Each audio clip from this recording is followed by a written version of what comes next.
Feels good. The sun is out, the temperature's warmed up. You look around, you see families, kids playing, families eating together, people having little meetings or just hanging out in the sun, enjoying the weather. After the past year that we've all been on, it feels good to be back to normal, or at least a little close to normal. There's still some people that have got these things, these masks that we all grew to love over the past year. Feels good to not wear those and get your glasses fogged up all the time. It's a different day. Feels different. As I think about it, as I look around, and I think back to the fear that we experienced over the past year, the fear of a disease, the fear of our independence being taken away, our rights being taken away, the fear of where the country was going.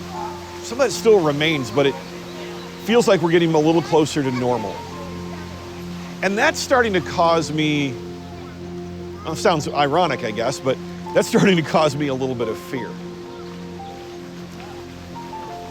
Because as I look back over the past year, we learned a huge lesson in faith. We got a master class in trusting through difficult times. It's always been this way. Every time things get really difficult, people turn to God.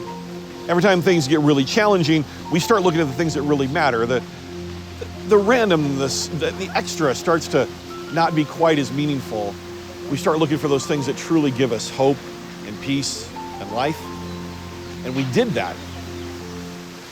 So now as we're entering into this place where the masks are gone and we're breathing deep, I wonder if we're going to be like in the Bible, these children of Israel, God's people, that as soon as they got free and as soon as things stopped being hard, they started to get comfortable again and thought they could handle it on their own. The problem with the fear was that it was based on an assumption that we could take care of ourselves.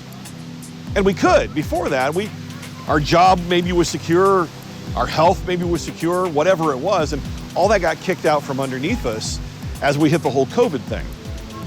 And then we started to realize we need something more. So now, do we go back to trusting in something bigger, or do we start to trust in ourselves again? I don't know about you, but I know that I'm not that strong of a person. I'm not that reliable of a person. What I need more than myself is some other kind of strength. And this has been the passion of the KTSY family with I Choose Hope. So you can have hope in a lot of things. You can have hope in a mask. You can have hope in technology. But the hope that we're talking about is based on historical fact. 2020 is going down in history. It's going to be in history books. People are going to study it for decades and maybe centuries. But this historical fact happened 2,000 years ago. It's a story of a man named Jesus. Now, as soon as I say that, you go, okay, I know this story. But maybe you think of it as a myth, maybe it's reality, maybe it's just that thing in the Bible. But even non-Christian scholars, even secular scholars, admit that Jesus was born and lived and died. Now, obviously, non-Christian scholars don't go the full step. They say something happened. Well, that something that happened was Jesus came out of the grave. There were eyewitnesses.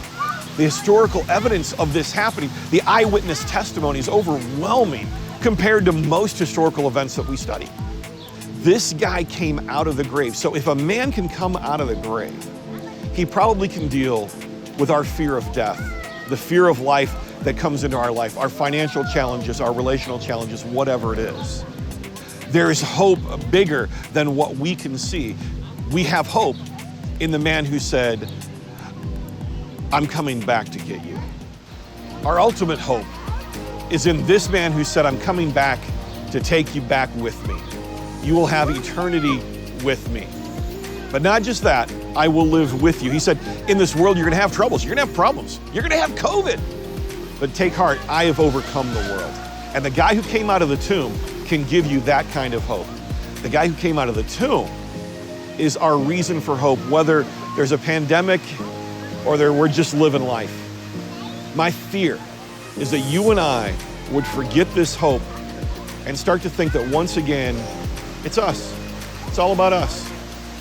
Instead of remembering this master class of hope where we realized, I can't control much, but I can hold on to one man. I can hold on to Jesus. This is why we here at KTSY, as the KTSY family, choose hope. So here's the deal. That thing that's starting to build tension in your life, a little bit of fear, a little bit of anxiety, that thing that maybe you're starting to feel like, oh, I can handle this, I can take it, and it's pulling you away from that hope. Just want to take it, imagine it in your hand right now. Just see it right there in that home. There's that problem with your kids. There's that challenge with that boss. There's that physical thing going on. Hold it out in your hands and just turn it over and say, Jesus, big breath, I'm giving it to you. I trust you to take care of it. And today I'm choosing hope.